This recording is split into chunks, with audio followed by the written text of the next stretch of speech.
Hi అండి. నమస్తే. Welcome to Kathakshanam. కథలతో మనసును తాకే చిన్న ప్రయత్నమే మా ఈ కథాక్షణం. ఇక్కడ ప్రతి కథ ఒక అనుభూతి.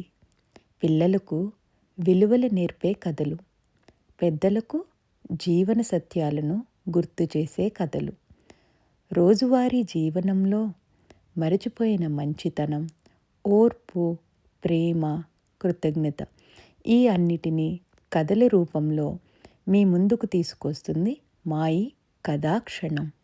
రండి, కథల ప్రపంచంలోకి ఒక్క క్షణం ప్రయాణిద్దాం. ఈరోజు కథ విలువైన దీపం.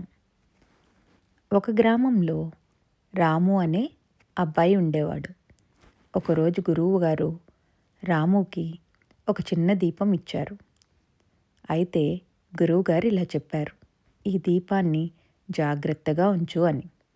రాము దీపాన్ని పట్టుకొని ఇంటికి వెళ్ళాడు. దారిలో చాలా చీకటిగా ఉంది.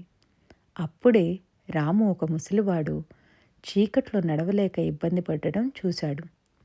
రాము ఆలోచించాడు, దీపం నా దగ్గర ఉంచుకుంటే సురక్షితం, కానీ ఆయనకు ఇప్పుడు దీపం అవసరం. రాము వెంటనే తన చేతిలోని దీపాన్ని ముసలివాడికి ఇచ్చాడు.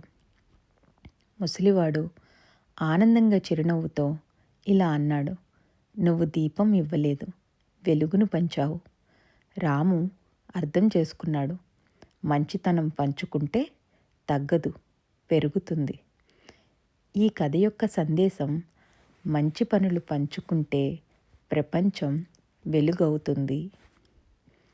మీ అందరికీ ఈ కథ నచ్చితే please like, share and subscribe.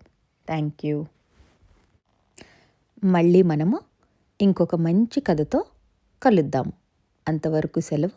నమస్తే.